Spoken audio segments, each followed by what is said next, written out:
This is volume 9 of the papers of Andrew Jackson, which we have just published here at the University of Tennessee. Andrew Jackson's a famously controversial figure. Most Americans at least know his name. He's on the $20 bill, and he's there for a reason. He was the first president to consider himself to be the people's representative in government. He founded, in order to reinforce that claim, a political party, the first mass political party in American history or anybody else's history, the Democratic Party, which still exists today.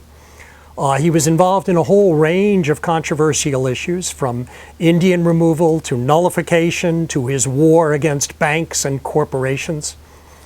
And what we've done in the papers is to collect, in this case from the year 1831, the third year of his presidency, every extant letter that Jackson wrote, every letter that was written to him, every memorandum that he wrote, every draft that he wrote, and publish them in chronological order for everyone to see. Our project began by spending about 10 years searching the entire world for letters that Jackson wrote, letters that were written to him, anything that had his DNA on it.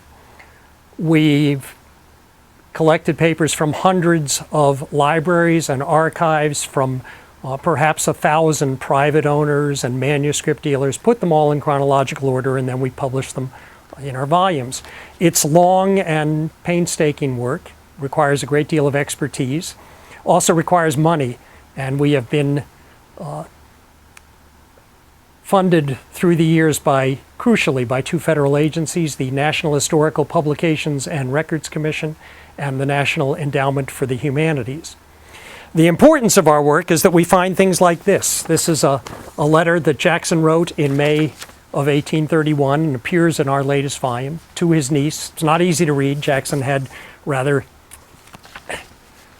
messy handwriting, but this letter will be of interest to historians from now until the end of time. In it, Jackson lights out against his vice president, John C. Calhoun, makes a series of accusations against him, laments the way Jackson's own family has turned against him, says, "I warned them that a house divided against itself cannot stand."